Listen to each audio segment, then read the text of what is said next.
In this video, we examine IV crush and why options lose value after major events. Think of purchasing an option before a binary event, like earnings or an FDA approval, as buying hurricane insurance while a storm is offshore. The premiums are incredibly expensive because the risk is immediate and unknown. Once the storm passes, even if the house is untouched, the insurance premiums collapse instantly because the uncertainty is resolved.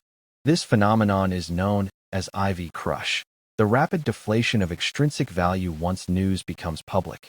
Let's look at the mechanics behind this. Leading up to an event, market makers increase implied volatility to price in the potential for a large move, effectively widening the expected range.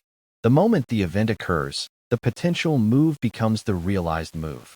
Since the uncertainty is gone, IV reverts to its mean, and the Vega component of your option contract is marked down aggressively.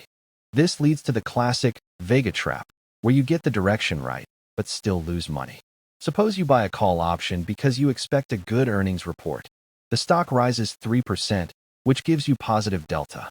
However, because the event is over, IV drops from 100% to 50%.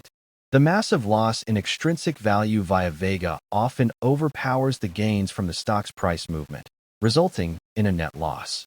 We can visualize this interaction using the Greeks we discussed in Phase 3. Your total profit and loss is a summation of price movement and volatility changes. When holding through an event, the negative impact of the change in volatility, times Vega, must be overcome by the change in stock price, times delta. If the stock doesn't move outside the expected move priced in by the market makers, the Vega drop will dominate the equation. To navigate IV crush, you must align your strategy with the volatility environment.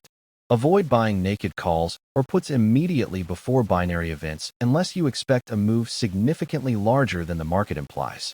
Instead, experienced traders often use spreads to neutralize Vega exposure or sell premium to flip the script and profit from the crush itself. We will deep dive into specific earnings plays in Phase 7. Thanks for watching, and keep managing that risk.